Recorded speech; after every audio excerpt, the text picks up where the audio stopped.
Talking Tales regular, always lovely to have him. Please put your hands together for Jonathan Evans!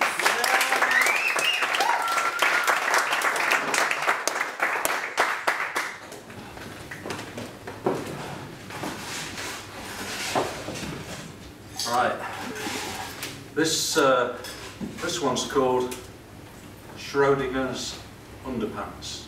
I've been looking for me socks. They were both there last night when I took them off, but one of them's disappeared. And this is something that happens too frequently to be a matter of chance. Quite by coincidence, I recently watched Professor Brian Cox trying unsuccessfully to explain quantum physics on the TV. I must admit, I didn't quite understand everything, and feel this was only partly due to the fact that I turned over to watch Breaking Bad halfway through. Despite this, I feel as though I might be onto a major scientific breakthrough, and so I've been on the blower to my brother Richard, who I know will have an opinion. Richard has some highly interesting data to share with me, something I reckon New Scientist magazine should be interested in. He told me, when we moved house, I had to empty the loft. I don't know whether you've ever emptied a loft, but it was full of unexpected things. For example, there was a black bin liner which contained 3 of my suits. Although that surprised me, what surprised me even more was the fact that they were accompanied by about 70 odd socks.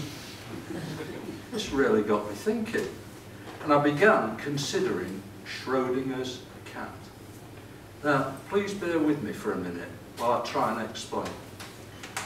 Schrodinger was a bit of a loser, or else he had nothing better to think about. So one day he dreamt up something that he called a thought experiment.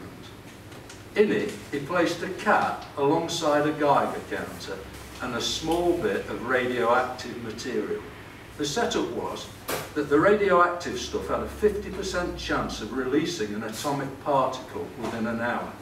If it did, the particle would hit the Geiger counter and trigger it to release poison, which would kill the cat. He then left the room, shut the door behind him, and went to watch telly or something. The question was, would the cat be alive or dead at the end of the hour? Schrodinger reckoned that so long as the door was closed, the cat was both alive and dead. So he could happily continue watching Homes Under the Hammer and eating Doritos or whatever. He reckoned that there's actually no way to know until the door's opened. But if you do open the door to find out, according to Schrodinger, the cat will either be dead or it'll be alive as a result of you messing about with it. In other words, by having a peek, you will have influenced the outcome. Right. You might be wondering what all this has to do with socks. Well, I'll tell you. I reckon that both of my socks are always both there, lying on the bedroom floor under my bed, until I start looking for them. As soon as that happens, one of them disappears. It's a bit like that cat, really. As soon as you look to see whether the cat's alive or dead, it's either one thing or the other. It can't be both at the same time. In my thought experiment, my left sock represents the live cat and my right sock represents the dead cat. Both of them exist happily side by side until I take a peek. As soon as this happens, one of them disappears into a parallel universe. It's simple, really, and there's more to it. I think I can explain where this parallel universe is. And this brings me on to black holes. I absolutely guarantee that in your house there are lots of what folks like to call black holes. There are different kinds of black hole. Scientists even think that that there could be mini black holes gobbling up stuff left, right and centre. My theory is that some, for example, attract coins and house keys. Others attract socks or passports. I haven't done a universal mapping of where these black holes reside, but there's almost certainly one down the back of your settee or down the back of one of your cupboards. Sometimes they're located in bin liners, and these have the ability to transport themselves to the weekly waste collection, or occasionally to migrate through quantum space to your attic. And this explains what happened to my brother's suits. In such cases, though, it's extremely rare for any missing objects ever to be located again. There is, however, what I call the underpant conundrum. Missing underwear never seems to reappear down the back of the settee, unless the wearer has been what I'll politely call enjoying an out-of-body experience. So, what happens to the missing underpants? I've got a theory, and I think I'm going to call up Brian Cox and explain it to him. He's always banging on about things like string theory, so I think he'll like this one. It's called fluff theory. It's really neat, because it kills several birds with one stone.